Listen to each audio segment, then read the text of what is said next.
All right, guys, thank you for joining today's webinar. We're going to have a very good conversation around a pretty key topic. As I was talking to our guest a few years ago and recently to a CEO of a multi 100 location brand, the conversation came up around these critical must know metrics that makes or breaks your restaurant. So today I've got Kendall Ware on the webinar as well. We're gonna have a conversation. We want to try to cut through the noise, figure out how do we grow our profits, and what are the numbers that we need to focus on. With that, let's get right into it. We're gonna talk about the fundamentals. We're gonna get into operational metrics and financial health. We're going to talk about revenue engines, and then we're going to leave everybody with some actionable takeaways that you can take today and implement in your restaurant and start turning the ship around. So first, let's talk about fundamentals. Let's get into that a little bit. This is Kendall. I'll let you lead with this. But if I'm a restaurateur and I'm running my restaurants, what are the three most important numbers that I need to pay attention to? Absolutely. Appreciate that, Hamed. So as you all know, if you're running restaurants, there's a lot going on day to day. We can get distracted. There's fires to put out. There's always something going on. And so we want to focus on what is going to drive the most success to your restaurant or in your restaurant while you're in the midst of all that chaos. And so to simplify this, when you're running those day-to-day shifts, is just think about what really matters right now. And so first and foremost, it's how you're going to interact with the guests that you have within your four walls and how you're going to get them to come back again. That being said, you still have to manage the business. And so you want to hone in, of course, on these three basics, but that being sales, you're going to dive into labor, but then also that overall guest count that you have coming in those doors. Now, we could argue there's so many other things to measure. And some of you may have reports today that have all kinds of metrics on them. But as you know, you can get very deep and lost into some of that data. So it's a matter of knowing daily, weekly, monthly, where should I put my time and effort? So from a daily standpoint, it's the three I just mentioned, right? You're tracking those sales targets hour by hour, right? You're seeing how you're performing. You're getting a feel for how that lines up against your projections. And you're also paying attention to labor throughout that, right? Are you overstaffed? Are you understaffed? Right? Are you down to the bare minimum, or where are you currently in the day based upon the volumes and projected forecast? And then from there, of course, how many guests have physically come into the building? What is that traffic looking like? And you have to adjust the rest of the numbers around labor and everything else accordingly. But when you can stay focused on the guest experience and being there for your team, being present in the operation, and then just keep these three top of mind from a daily standpoint, that's a good recipe to set yourself up with.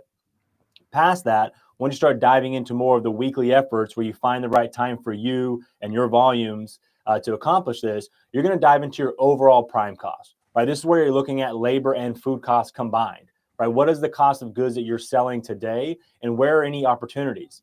Is it something around the inventory side of it? Is somebody making something incorrectly where there's too much product going out versus what the recipe calls for? There's so many ways to dive into this, but you need a good weekly snapshot to have enough insight to know where the opportunities may be, and it'll be a lot easier for you to pinpoint those. From there, of course, you're going to get even deeper Actually, into Kendall, your real quick, Yep. let's jump into this. So why monitor the prime cost on a weekly basis, not daily? There's just not enough volume. There's not enough transaction happening, and it's too small of a subset to really know if you're really doing that well or not, right? And you got to Gotcha. go through at least a week to see what that traction is. Because in a given day, sure, your food cost may be high on a Monday, it may be okay on a Tuesday, it may be incredible on a Wednesday. But you want to see what the overall snapshot looks like, of course, weekly, so that way nothing gets too far out of control. Daily might be a little bit harder to find. If it's possible for your restaurant, your concept, great. Depends upon the operating model that you have. But when you have a good weeks of time, you can see where the opportunities are, correct them, so you have enough time to make up for any areas that you may have lacked in for the coming weeks, and especially if you start to measure things from a monthly standpoint.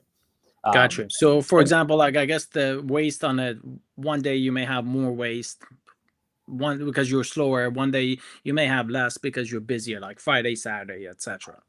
Absolutely, right? Some of that you just know is going to occur, or maybe an issue happened. Maybe you were short-staffed. Maybe you had new people working. There's so much that can go on in a given day. But the best way is to at least look at it weekly. And don't get me wrong, as operators, we all know that we're looking at all kinds of numbers throughout the day regardless. But in terms of the focus and energy, once you have that weekly snapshot, that gives you time, right? To at least know how to make up for it in the coming weeks or days. And then And of I course guess it's monthly. really difficult to also, like, I'm thinking through this, and I'm like, if it was me, would I want to be counting inventory every day, for example? Because I assume I would have to do that. But if I'm doing it weekly, it's 4 times a month. That's a lot easier than 30 times a month. Right. Absolutely. Yep.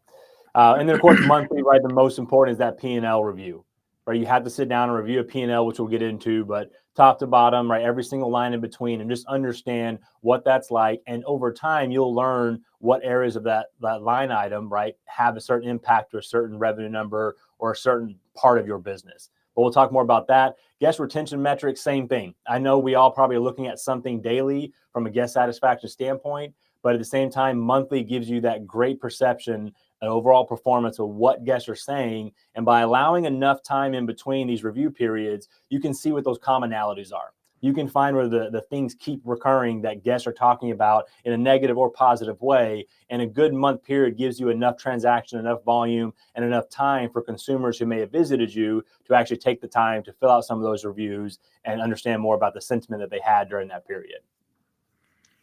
Perfect. So daily focus on sales, labor, guest count, weekly prime cost, which is your food and labor cost, your net sales versus what you were forecasting, your average check, of course, and then on a monthly basis, pull a P&L report, look at the P&L, understand it, know where your percentages falls in, and then look at your customer experience side, your guest retention, and then any marketing campaigns that you've done and whether they've actually generated money or not. Absolutely, yeah. On the marketing side too, right? If you are trying to measure that every single day, every single week, it's gonna be very hard. But over a month period, right, that should give you enough time to see how the dollars are working for you that you've spent or invested in, marketing today. Whatever that ad was, that campaign, some sort of sales driver, that should give you a decent snapshot of how it's occurring. But at the same time, you're going to be measuring that investment over the course of several months. But at least after 30 days of that investment, you should have something to measure against. Got it. And Kendall, like you ran smaller brands, hundreds of locations. You ran thousands of locations at the smaller scale, maybe 50, 60, $100 million restaurant. On a larger side, like a $2 billion restaurant. Does that vary from one to the other, or is this kind of No, generic to everybody? yeah, I would say these are pretty universal in terms of focus.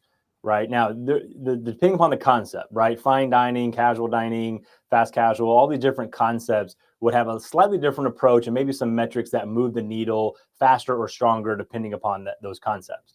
But in general, regardless of the volume you're doing, you want to stay laser focused on the guest experience and the team member needs. Past that, you keep these high top three things and these high level focus points with certain intervals and frequencies. It helps you just stay laser focused on what really matters versus just reacting to everything once you find out. So regardless of your volume, low or high or mid, I think this is a good, just basic understanding for running restaurants today to help keep you on point, but also as a reminder that you don't need to go through every single detail and every single report all day, every day, when the action's actually happening, out front in the restaurant.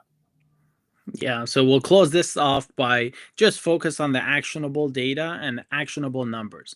If something is just giving you data where you can't take an action on it, then discount it. Get rid of it. You don't need to be paying attention to that. If it's not actionable, it's not worth your time and energy. All right, let's get into, like, obviously top line revenue, bottom line revenue. There's a lot of everybody calls it something different. Top line, sales, revenue. Um, we're gonna drill down and figure out how to make sense of this. What is top line? What is bottom line? What's considered on the expense side? What can you control? What can't you control? And then percentages in terms of where you should fall, because that's where the whole industry is at. We'll drill down a lot into this in the P&L review. We're actually going to do a full P&L review on in a few minutes on this slides. Moving on, let's get into like operational metrics and financial health. So let's talk about these three key metrics. You and I were preparing for this, and we decided to kind of rearrange this. Number one being the break-even point. So let's talk about that. You give Yeah, I us a mean, summary of that break even point, and then I'll add some to it because, in fact, I was having a conversation with my brother yesterday, and that conversation came up as well. it's interesting, right? Because we can set all these targets and forecasts and goals that we want, but without a baseline, without a true understanding of what the bare minimum is in terms of top line revenue that you need to achieve from a daily, weekly, monthly, annual standpoint to still pay the bills, you have to have that first. If you don't have that, your goals are a little bit meaningless. You may not know if that goal is actually a good thing or bad thing. And so, first and foremost, for the restaurant owners and the operators, those who are actually running the business and responsible for it, figure out what that break even is, right? What's the weekly sales that you have to do top line just to cover your fixed expenses, right? And then understand what that bare minimum is to operate your business, right? Yes, you could have the typical, hey, labor should be 30% or less, 30% or less in sales, or you could have food costs be 30% or less, whatever metrics you want. But aside from that, when you're talking about a break even, what are your fixed expenses to just have the property, right? To be able to open the doors. What are those? And then the bare minimum it takes to operate. Regardless of percentages, there's some brands out there that just simply cannot operate or deliver a menu without 4 people on the clock.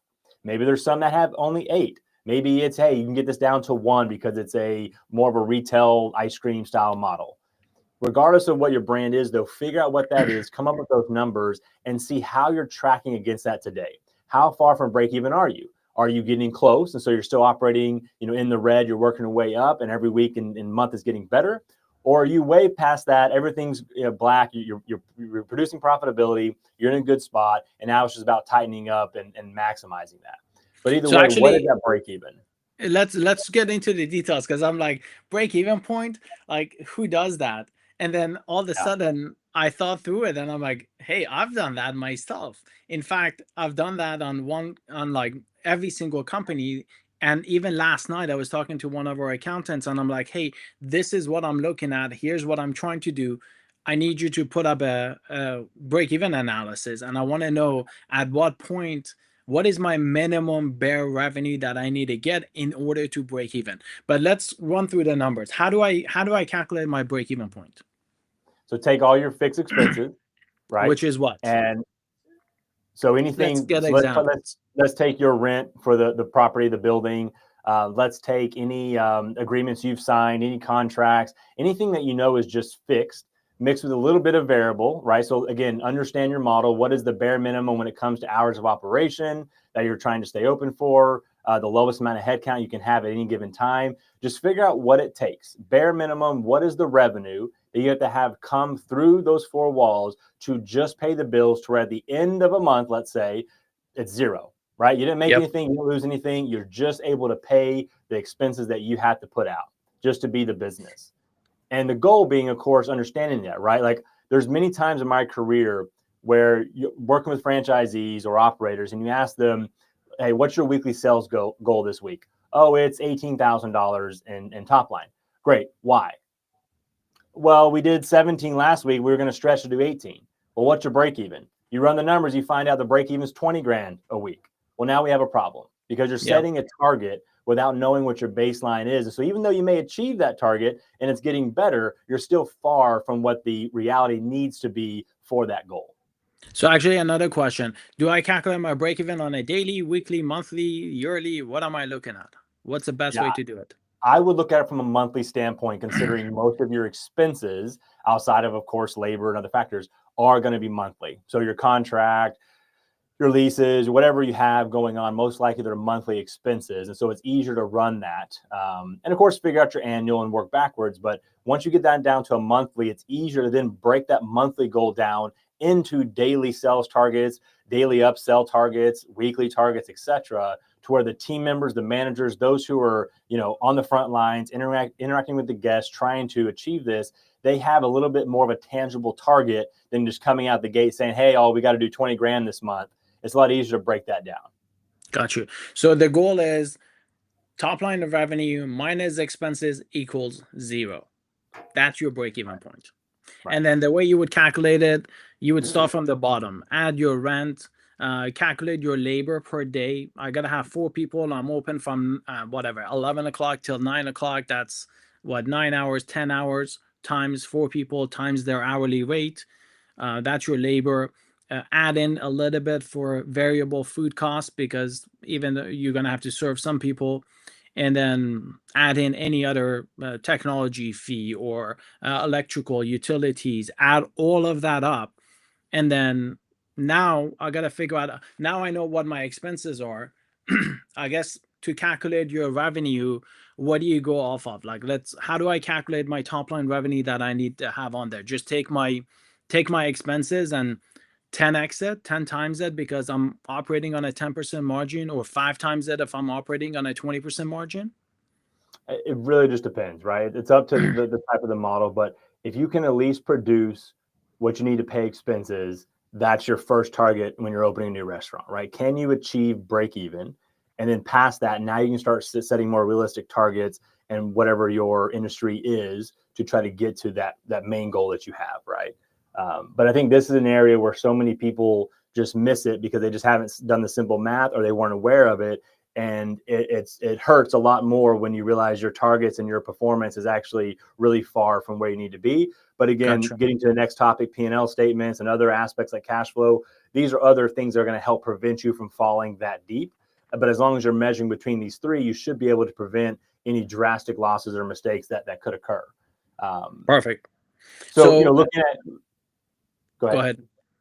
No, I was you just say, go. looking at cash flow, right? This one we won't spend too much time on, but cash flow is not what you're ringing up in the POS system, right? That's Yeah. not your cash flow. Your cash flow is what do you actually have in the bank when it's all said and done. How much cash do you have access to, right? That has been generated from the sales from your restaurant, and after paying all your expenses and working the business, what is left? What is being protected? What do you have access to? That's your overall cash flow, right? That's another metric to help make sure you're not getting too deep into a problem, and or it's a good measurement for how successful you are and how the business has been performing. And then, of course, the P&L statement, right? This is the income statement that's going to show everything you've rung up. So anything that's considered a sale, whether that's the top line being rung up, the online sales you've achieved, catering, beverages, whatever it is, it's all going to show on this income statement.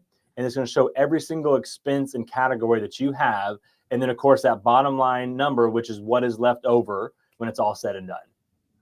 Got you. So cash flow, total cash coming in, total cash going out. By the way, when we say cash, we mean credit card too. No, nobody's doing cash anymore, Actual but dollars. Yeah. dollars. Yeah. So it's not just your cash money, but total money coming in minus total money you paid out. Whatever is left is your cash flow. And then P&L, you nailed it. So just all the revenue from the top minus your cost of goods sold, minus your expenses, whatever is left to the bottom line is your bottom line, or your net NOI. Okay, so let's Real quick, Hamed, just one thing I want to add, and it's relevant to that slide as well. But the biggest disconnect when it comes to these three topics, I don't really think it's as much education as it is access. So a lot of people probably know what these terms are. They may have heard them. Maybe they haven't done them or done reviews, but the education, I think it's safe to say that it's probably there from a basic 101 standpoint. But the access is where the disconnect usually lies. So a lot of cases, if it's a franchise run brand, you're going to have franchisees that might keep this information a little close to the chest, and their GMs or operators may not have access to it, may not know it, which makes the relationship even harder. But even in a corporate run setting, or if you're just a restaurant owner yourself, there's got to be some sort of visibility and access given to the true leader of that unit. So whoever's running the day-to-day, if they don't understand how these things are performing and where the business really is currently, then how do they really know what levers to pull? How do they know how serious something may be? And so I would challenge everybody to open up these books and be very transparent with your teams to ensure they're armed with the right data and insight to be able to execute and actually drive these numbers in the right direction. So share it with a manager, empower them, empower your managers, the people that you have managing, running, to actually have this information. So break even, you just calculated once, and that should stay pretty flat, shouldn't change a lot. Your cash flow statement, empower them to monitor it in, out, etc., and then have them, get them involved and review the P&L with them, so they know what they need to do and where they need to get to. All right, jumping on, here's a example of a P&L. Like you should be able to, anybody should be able to generate their P&L statement on a monthly basis, weekly, monthly, quarterly, yearly, whatever you want to do, but monthly. And I think looking at it monthly, quarterly, and yearly makes a lot of sense. Even I don't look at it on a week-to-week basis. I look at it on a monthly, quarterly, yearly, because it drives a lot of, it drives it normalizes a little bit, so that way you're not looking at upswings, downswings, and then getting concerned over nothing. But let's kind of go through this. So revenues, that's everything that's rung up. That's food sales, beverage sales, alcohol, even the T-shirt that you sell or any swag that you sell. All of that goes into your revenue. So total revenue, let's assume it's $105,000. Then you take out your cost of goods sold, COGS. That's all the food costs, beverage costs. That's the cost of the T-shirt, everything that you've paid in order to resell that stuff. Deduct that out, and you add your gross profit. So Kendall, it sounds like the industry average for food costs is roughly around 28%. So does that Depending sound upon the about right? model, I would say 28% is a good target that we should be at. You always hear the typical be less than 30. There are some brands, though, however, that have a 32% goal because they're still successful at that number and they may have higher end products. There's a lot of variables in this conversation. The main thing being, though, can you keep your labor under 30 and your food costs under 30 as a general target is a pretty good spot. If you're doing 28% in this category and still able to produce that double-digit profitability, I'd say that's pretty good. Awesome. Okay. So now you got your gross profit, which is the difference of your revenue minus your COGS, and then start deducting your expenses. So your first biggest expense in the restaurant space, of course, being the labor cost. So again, like Kendall said, keep that under 28%. And then rent should be roughly around 8% of your total revenue. And then your utilities, marketing, you got to spend roughly around 2% of your top line revenue on marketing, advertising, guest acquisition. Essentially, you got roughly 3% in credit card fees. That's a big expense typically. And then your repair, maintenance, and all your miscellaneous expenses, and that will get you to a NOI of 20%. That's pretty much from your NOI. Then you can deduct some of these other additional expenses to get to your net margin or net profit, not net margin. But that's interest, any other miscellaneous expenses that doesn't fit into your restaurant level. And then that gives you your 15% bottom line. And then you should aim at about 15% on your bottom line. So if you're selling 100,000, you should expect to make $15,000 out of that. Anything else I you would, want I to would add to just this, call it two Kendall? things. So a lot of times people hear fixed expenses. So they'll think like their rent, their trash pickup, whatever it may be. And because the word itself being fixed, it kind of lives in their mind that it's fixed forever. And I would say that over periods of time, as you Mhm. scale, as you get higher volumes, as just the economic change around you, always revisit what we call fixed expenses to see where there's negotiating power. And there might be ways to lower the quote unquote fixed expenses over time. So just because you signed something 5 years ago doesn't mean it has to be the same way going into the next 5 years. So just more of a challenge and reminder there. The second thing is a P&L is a P&L. And most of the line items and categories are the same. But what's different are the drivers that impact those lines depending upon the restaurant. And you have to learn what that is. And the only way to figure that out for your restaurant is to dive into these numbers and understand where every penny and dollar is going and or why it's being lost. And I'll give you an example. There was one brand that I worked at where it was very labor intensive, made from scratch, and a lot of expensive equipment. And we always noticed that when there was high R&M cost, so let's say the average in the company was 5%. Well, if the restaurant next door was doing 9-10% in R&M costs every single month, we then would find that they had a very, very low chemical cost in comparison to the rest of the system. And then when you looked at who had a slightly above average chemical cost, they typically had the lowest R&M cost and the highest guest satisfaction. Meaning, By the So way, what's repair and R and maintenance, M right? So all the cost? things you got to fix that become Yep. broken, maybe your equipment breaks down over time, anything about the building that is not responsible by your landlord, anything you have to Sure. pay to fix, repair, and keep up with your business, that's where this goes. And a lot of that happens from the lack of action or the lack of following the cleaning procedures, hence the chemical cost variation, the cleaning procedures, but also just the basic maintenance, the upkeep of what keeps a fryer working, right? Some of these basic things that the average person may not be thinking about, but it makes a huge difference when it comes to a P&L statement. So again, learn what those levers are, learn what drives that, find the commonalities, and figure out what best in class looks like, and that can be your target going forward. Gotcha. Yeah. So you've got your fixed cost, variable cost. Fixed cost, typically it's going to be your utility. Well, not utilities, but rent.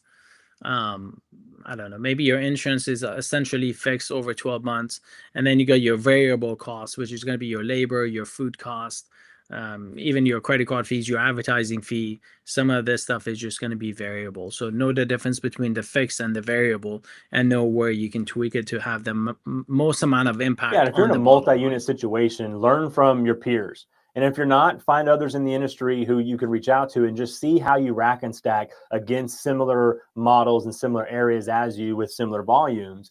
That'll give you a good understanding. And then you can learn best practices from each other on how they're keeping certain, line items lower than what you have.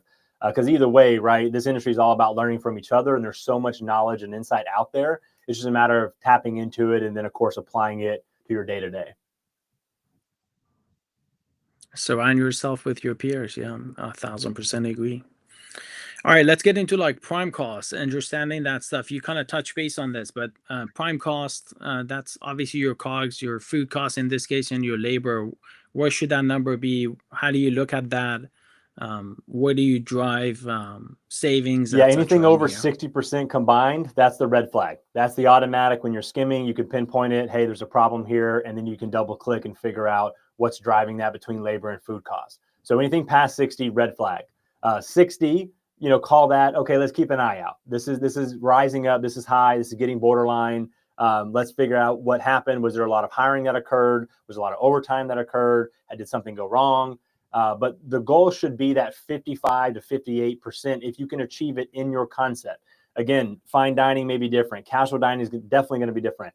But there's so many factors. But if you can stay within that 55 to 60 range, you're doing the right thing, you're dialed in, and you just got to keep finding more and more ways to be efficient.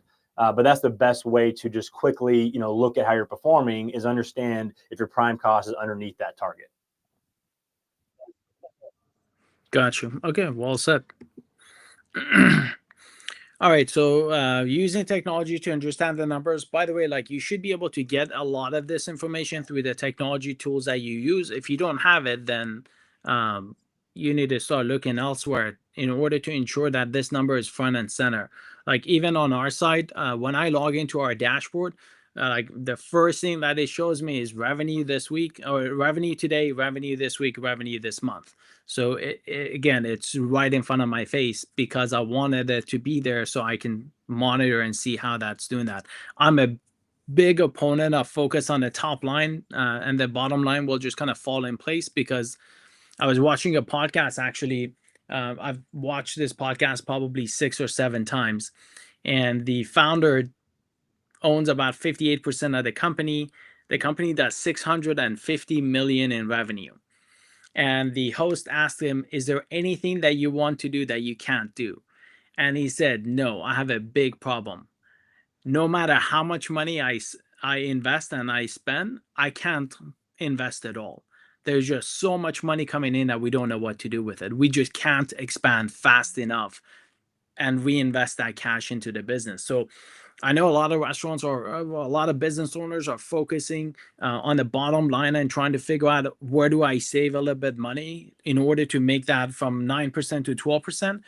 But if you focus on the top lines, that's going to solve a ton of problems. Uh, Top line revenue will solve 100% of business problems. But looking at these, Kendall, anything that you want to point out in here? Obviously, everybody can read through that, but um, alerts for variation in key metrics, food costs, labor, etc., guest behavior, customer feedback, reviews.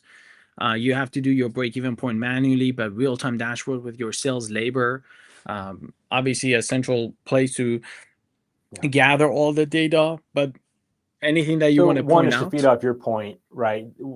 It's natural to fall into the bottom line focus when times are tough or when sales are down. It is a natural thought to focus on bottom line, rightfully so. To Hamed's point, though, if that is your sole focus, that's usually when businesses find themselves costing themselves out of business because they're so focused on the bottom line, so focused on saving that they forget that the whole point is to generate more top line revenue that will prevent and make a lot of those issues go away. And so it's natural, it's smart to be safe and to understand it, but you don't want to spend all your time and effort there and focusing on just how you save. It should be about where you can invest to grow that top line or what you can go out and do in your community to draw those people in, because that's going to really solve your problems, not saving, an extra dollar here or there when times are tough.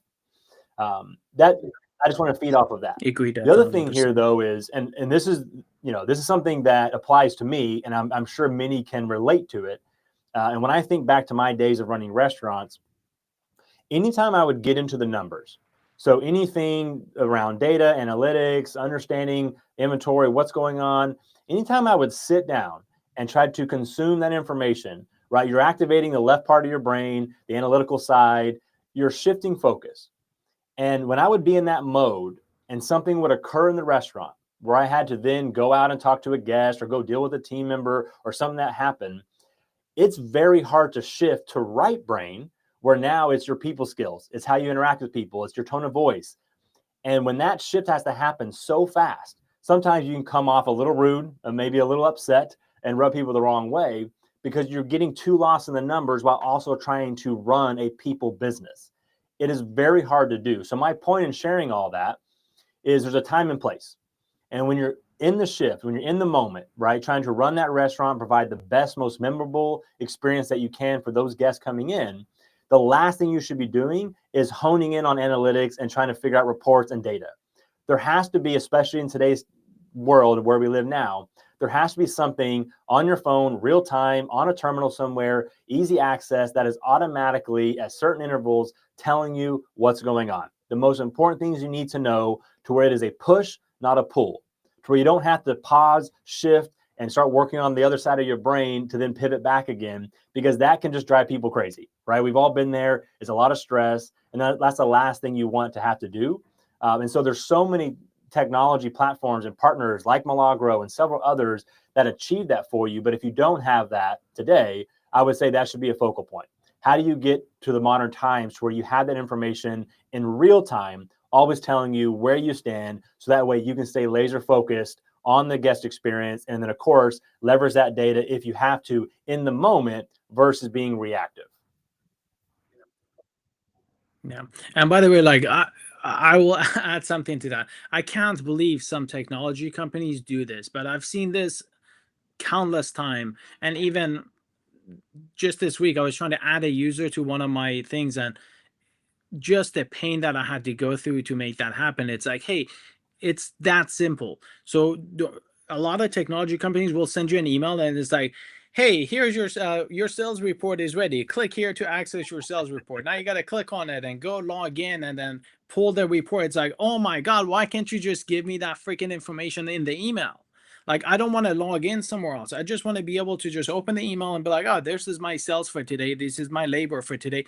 Everything I need in the email. I don't want to click into it just because you're trying to monetize it and you're trying to upsell me, or you're trying to like get me to log into the platform. I don't care about that. All I care about is the information that you promise you're going to deliver to me. So if you're a technology company, you really got to start being so much more proactive rather than passive and trying to force users to do things that they don't want to do, that they shouldn't have to do in order to get the information that they Absolutely. need to And get the to. last thing I'll say about this is back to empowerment.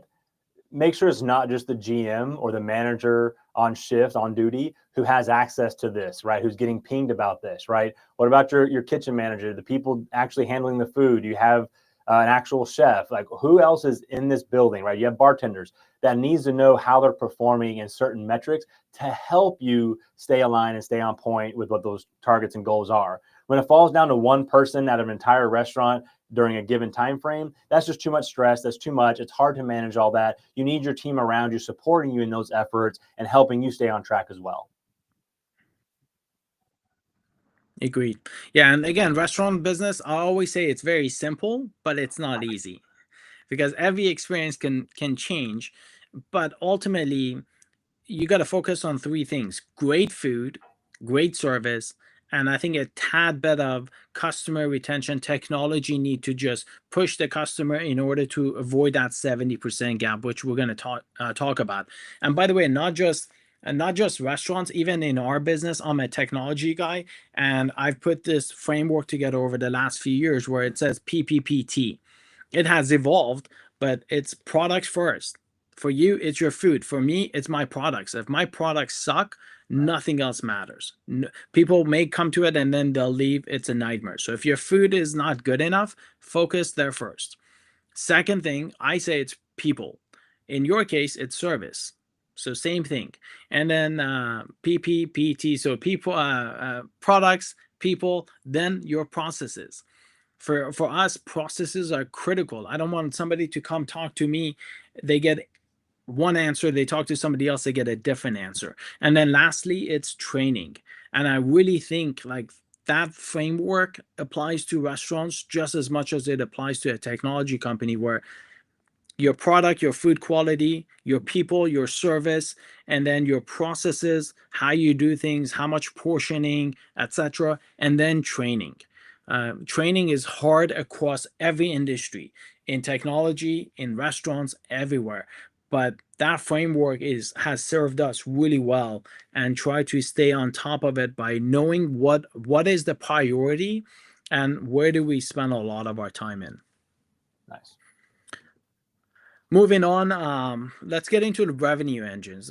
This is something I'm super passionate about. I'm always about top line revenue. I'm always about how do we make more money. I follow Grant Cardone, and he says this funny thing. It's like, who's got my money? Somebody's got my money. I just got to find that guy, right? So again, three ways to make money no matter what business you're in. Again, this applies across all industries, including restaurants. You've got acquisition, retention, and you got pricing. So you could get more customers in, you could get your existing customers to buy more often, or you can increase your pricing. Obviously, pricing has kind of been a sore topic because of all the price increases that has happened in the last couple of years, where it's making that restaurant super expensive for people to go dine at. But now that leaves you to acquisition and retention. If you're not focusing on these three things, and if you're not asking enough whys of why this, why that, to get to the bottom of it, then you need to start revisiting that and really hone in on what's important, because these are the only three ways that you drive revenue, period. Kendall, do you agree? Anything you want to add here? I definitely agree. And I think on the pricing side, I always look at pricing with a slash next to it, right? So I see it as pricing / menu strategy, meaning, yeah, I have to take price from time to time. I have to stay in line with where my competitors are, especially in my own market, and make sure that I'm not giving away the farm unless I'm doing that strategically to stand out, because I know it drives more traffic. But I look at it also around the menu, because sometimes your pricing, your best price items are already on the menu. It's a matter of what you're pushing. What are you promoting? Sometimes there's a lack of menu education to the guests that you do have, or there's something you can promote on your menu that would attract a new guest. And so I look at pricing and menu strategy almost in the same bucket, only because you're trying to achieve the same thing. Can I draw more people to a more profitable item that already exists today? Yes, there's LTOs, there's other strategies that we can invest in, but I look at that as well, right? So is there something that is evergreen on our menu today that we can still promote and just put some extra weight behind it, draw some eyeballs to it, and then get people to come try it, knowing that it is a better margin item for us and still in a valuable, category in terms of the eyes of the consumer. But yes, outside of that, right, it comes down to getting and keeping more guests, coming back more often. That's always been the name of the game. That's what the major focus is. And then everything else usually falls into place when you can master those. Okay, interesting. Yeah, and it sounds like I'm thinking. Are you referring to also maybe upsells, and how does upsell play into this? But I personally don't think upsells really matter, because it's just incremental revenue versus bringing a new guest in or bringing a guest for an extra visit. Because you could drive the average checkup 2, 3, 4, $5, but if you bring in a new customer, you get $30. Right.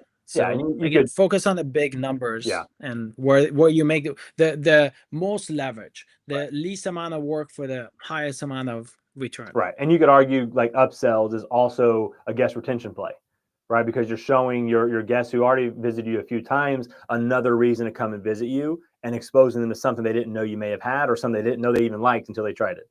So either way, right? Yeah, That is just a part of the day-to-day business. gotcha. Okay. Let's move on. Let's took. I don't think a lot of restaurants pay attention to that, so I wanted personally to have this slide in here. LTV, lifetime value of a guest. What does that look like, and how do we calculate it, and why is it important? So, Kendall, I want to get your feedback first. Yeah. I'm a big opponent of this. Like, I think if you don't know your lifetime value of a customer, then or a guest, then there's something seriously wrong. Uh, but a lot of restaurants don't pay attention to this, and they're focused on just a single visit. Yeah. Where did this play in your role before, Sure. previously, in different restaurant brands that you were So at? this is very intriguing. And to be honest, most people, if you're like me, growing up in the restaurant industry over the last 20 plus years, this was not a conversation. This was not a metric. This didn't populate on a POS report. And in fact, the first time I actually heard it was with or through a tech company, right? Going through some sort of pitch or something like that. And you start wondering about, well, what does that mean for our business? I wonder what that is for us. But the access wasn't really there. And if you did come up with it, it probably would have been a best guess anyway. But when I got into the fitness industry for a brief time there, this was the major focus, right? And it got me thinking too, for hospitality, how does that apply? And now that there are things like CDPs, the customer data platform, and other marketing automation tools that can give you a lot of this insight that you may not have access in your basic reporting today, this is achievable now. And so I think more restaurants should start paying attention to this, because if you can impact it, which we'll get into the details, but if you can impact this and drive that retention period by one more month, or get that guest to visit one more time in a month, whatever the goal is, it can really change the economics of your four-wall business.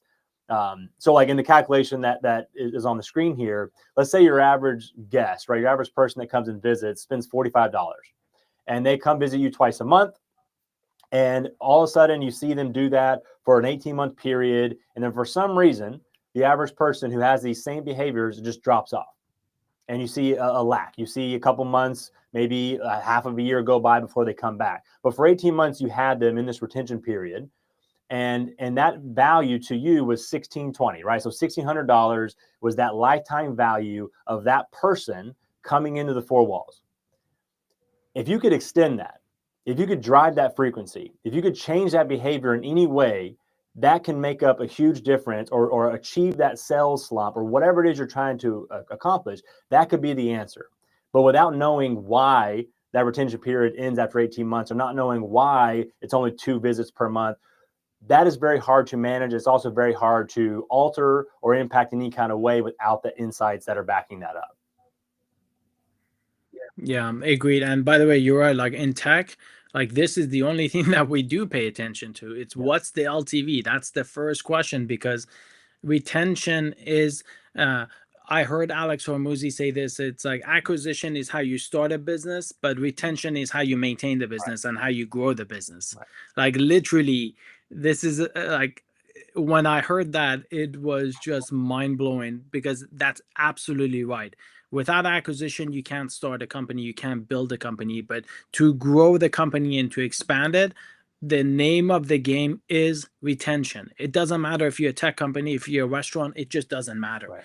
And LTV is critical, because we look at it and we're like, all right, this customer is going to bring in $1,600. Our average guest is going to spend $1,600 over 2 years. Now I know how much I'm willing to invest in order to get a new guest, Right. right? So it makes your life easier, because now you can say, all right, I'm willing to invest $100 to get a new guest, and that I just made the $100 up. But you could take a subset of that, and now that's going to give you your avenues of advertising and acquisition. Okay, now I can spend $25 per guest. Okay, now I'm going to spend $5 of it on digital. I'm going to spend $5 of it on offline, etc. I'm going to spend $10 here or there. It allows you to create a marketing plan and put a rough budget and say, these are the things that I want to do. Right, right. I just think it's so if you're not paying attention to LTV, like, should be like one of the biggest things on your agenda. And this is probably the strongest, once you have this insight, this is probably the strongest input to your marketing automation plan, right? So once you start working with a partner, or maybe you are today, and you start having some automated messages going out based upon behaviors and transaction spend and all these details, you'll know what kind of triggers you need to help prevent certain things from happening, like, let's say, an 18-month period. What can you do to turn that into 20? Yeah. And so what kind of reminders, what kind of offers, what can you do at a certain point to make this retention longer and or drive up a higher frequency during the same period? Yeah. And actually, you don't have to go far. Like internally in our company, our average customer tenure is like 7.5 years. And by the way, it's 7.5 years because we've really been doing it for like 8 or 9 years. So as we continue to get older, our retention keeps going higher and higher. And you don't even have to go that far. Just look at your own restaurant and look at the people that you're doing business with. You're going in month after month and you're spending money with them, right? So that's the power of LTV. That's the power of customer retention. And that is how you crush it in any business, is you figure out that retention and you just get customers to buy more often, whether it's once a month, whether it's once every 2 months, whatever that number is for your brand. Just figure out what it is and how do you drive that. All right, let's move on. Let's look at some of these metrics. Again, I'm super passionate on this. I am a big believer in a repeat guest and retention. But if you look at this, like, average restaurants are spending $25 to $75 per guest to get a new customer. But we know that 70% of the customers that come in for the first time, they never come back in a restaurant. So if you're spending that much money to get somebody in, but you're not spending a fraction of that amount, $2 to $5, to get them to come back in, it just doesn't make sense. Like, why would you spend all that money up front, get them in, but then not retain them over time? Obviously, 70% lower spend on the first visit if it's a new customer. When they become a regular customer, they spend 20 to 67% more per visit. If you're looking for some channels, how do you drive new guests? Google is a great place right now. I was looking at a chart and it said they're driving, I believe it was like 33% was driven on maps. I gotta pull the picture, and some 60% of it was being driven through Google Maps and Google Search, which was insane. I'm like, wow, like that much traffic coming from just Google to the restaurant space. 3PD is a great area. Flyers and community, that's kind of so Google 3PD, consider that digital, and then flyers and community, consider that offline, non-digital. Yeah, and just to feed off of that, like, also around community, especially in today's world, micro influencers, right, who are from the community, who can get your brand exposed more to the local guest. That's another play as well.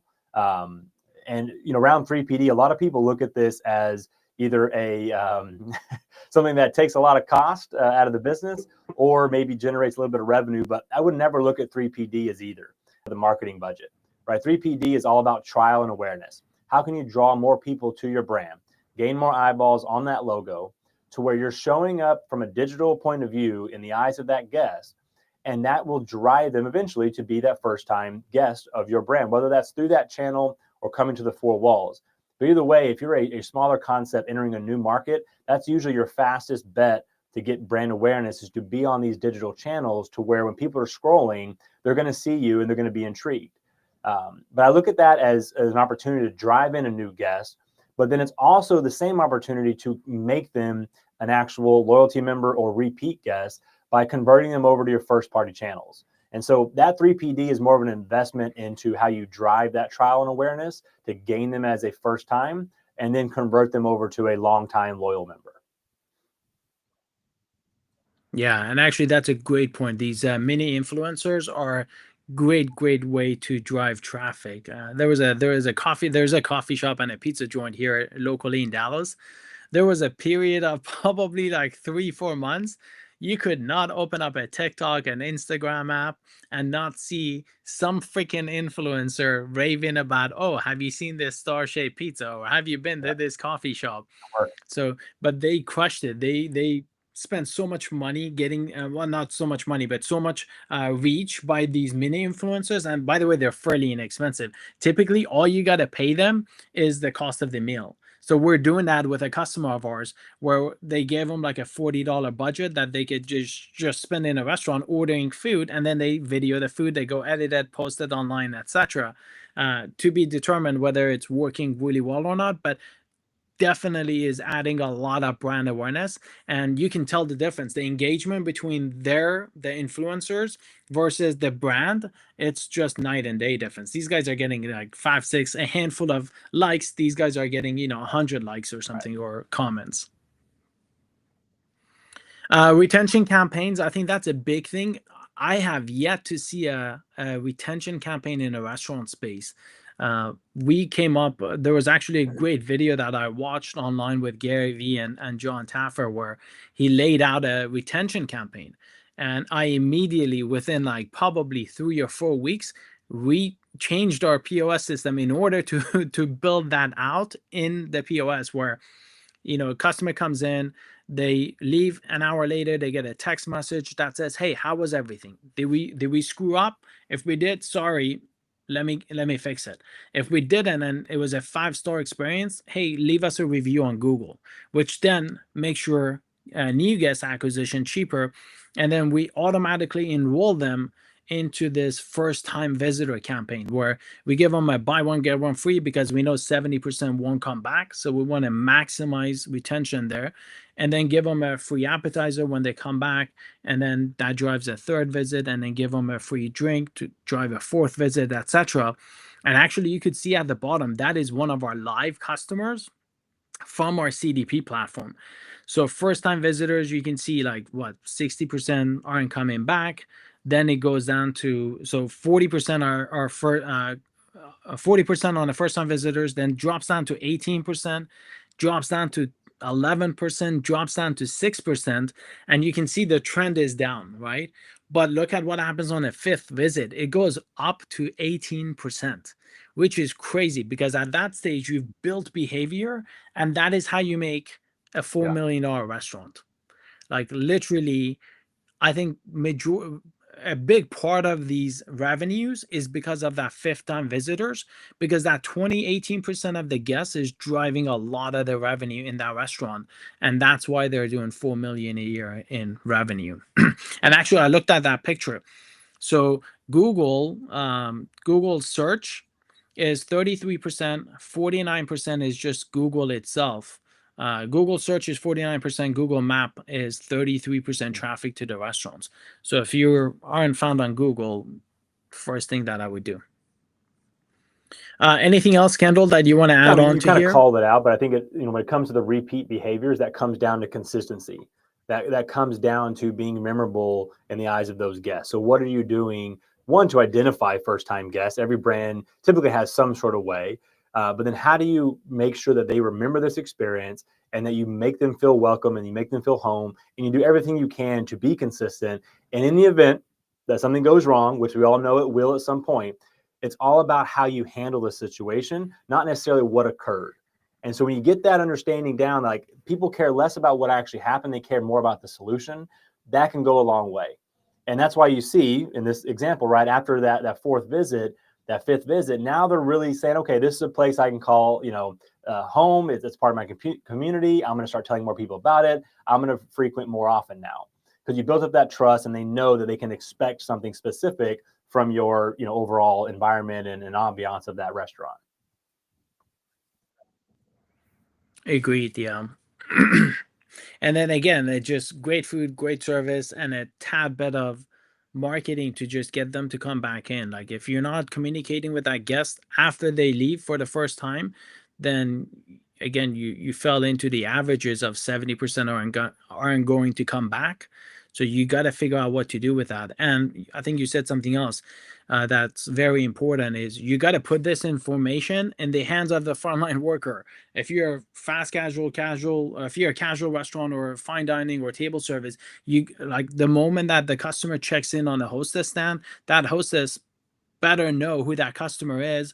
Do they have allergies? Is it their first time? Have they been there? When was the last time they were there? Like, if you don't put that information in the hands of the hostess, then what are you doing? Like, the corporate office is not going to have much of a need, and they can't do anything with that data right then and there when the customer is at the location. And I always share this story because one of my favorite restaurants here near my house, like I go in there and I spend twice as much as an average customer, which means I tip twice as much, which also means that I'm twice as profitable.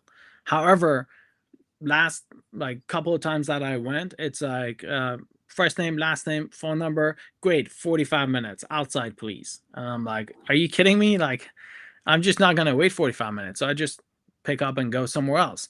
And what are you doing? Like you're I don't think the restaurant understands the impact of that, because now you took your most profitable customer, the guy that's twice as profitable as everybody else, the guy who's tipping twice as much, which is helping your labor cost, is going to your competitor. So then you end up with averages. Now you've got an average customer, and then now you're talking about, well, we've got high food costs, high labor costs, thin margins, etc. Well, it's because you pushed and you forced all your profitable customers to go elsewhere. So if you can't identify those customers, if you can't make that experience different, back to your point, Kendall, like you like stop and just focus on that, because that's going to have a huge impact to your top line, which is going to drive profitability Absolutely. at the And end of the the day. only other thing I'll say around the average spend, obviously, we talked about how when you have a repeat guest, they typically spend more than first time guests.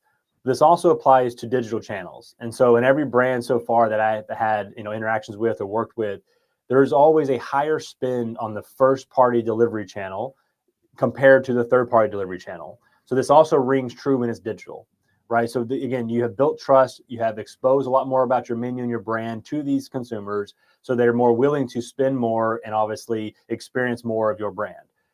So just keep that in mind as well, that all these efforts, they may seem like a lot, you may be spending some serious dollars behind it, but it's all an investment to what it can become. And once you turn them into that repeat guest, they're going to visit you more frequently, but also spend more during those visits. And that's a win-win for everybody. Yeah, and actually, we talked about this, like costing yourself out of business. I love that saying, because like you could save so much money by, you got a floor, like there's only so much you could save. But imagine if you focus on guest retention and you bring in a customer for an additional visit, what are they doing? They're spending $50 on that visit. Let's just take a round number. Well, 20% of $50, they're leaving a $10 tip. Guess what happened? Now they contributed $10 that you as a restaurant don't have to write that check. They contribute $10 towards your labor cost. So now that's gonna, your employees are making more money, which is what they want, right? They don't want to work two jobs and work 70 hours a week just to pay their rent. They want to work at one job, they want to have a stable income, and they want to earn enough money to be able to pay their bills. So as a restaurant, it's your responsibility to drive top line revenue, because the more top line revenue you drive, the more tips they're going to make, and the easier your labor cost becomes just by that alone. And then, not to mention your net profitability, because incremental revenue on those retention, that's just going to go 70% to your bottom line, and the profitability just goes through the roof once you cross $1 million in revenue. All right, moving on. Actionable takeaways. We've talked a lot about this stuff, but Kendall, just what are the? I guess it's also on the screen, but if you were to give some actionable insight to people that they can start doing it right now, where should they go to? Again, I What think it should comes they be down to that doing? transparency and just having your own internal systems around how you measure things at certain periods, right? So again, down to the weekly, the monthly, the overall quarterly, of course, the daily, annually. What is your procedures and systems that work best for you to keep a grasp on these numbers? But it's more so about how you are transparent. Who are you sitting down with monthly to do the P&L review? It can't just be yourself, right? Who's a part of that? Who are you sharing that access with to give them the right perspective they need to help you make that impact? Perfect. And for me, I would just focus on guest retention and driving top line revenue. Figure out what are the metrics that drives that top line revenue, and figure out how you're going to communicate with that customer the moment they leave that building, and then figure out how you get them back. And by the way, not just inside the building, but even online orders. If they're ordering online, now you've got all their contact information. Use it. Put them in some sort of a, and by the way, it's very simple. Again, it just do the basics. It's not rocket science. Just do the basics. First time visitor campaign, some sort of a we miss you campaign if they don't come in for whatever 90 days, if that's your average customer comes in like every 60 days. And then maybe put also like a VIP status that they cross first level, second level, and give them some free giveaways. I had this restaurateur in Canada that just blew me out of the water. And he's like, we get this little bottle thing. It costs us $5, but in the restaurant, we're selling it for $60. I'm like, there's no way in hell I'm going to pay you $60 for that bottle. And he's like, yeah, that's the point. I'm like, what's the point? And he's like, well, to the customer, it's worth $60. So when they hit this level, 10 visits, we give them a free bottle that's worth $60. So again, creative ideas like that, it doesn't cost a lot of money. It's $5, but the perceived value is $60 to that guest. So do these little things that drives retention. And the more they come back, the more money you'll be making, the more money your employees are making, and the more profitable the restaurant is. And so revenue engines, again, guest acquisition, highly recommend you test a new channel every single month. Like again, take Google 1 month, take Google Maps another month, take Yelp maybe for a month, and just test these out. And you're not going to know until you test it. If it works, double down. If it doesn't work, just cut it out and move on to the next one. Loyalty or targeted campaigns, that's a great one, but don't focus on just loyalty members, not just the 20% that joined the loyalty program. Do that for 100% of your customers. You should be sending a text message to every single customer that comes in there. Now the question is how to get the cell phone number, but get a POS that allows for that. Get a reservation app that does that.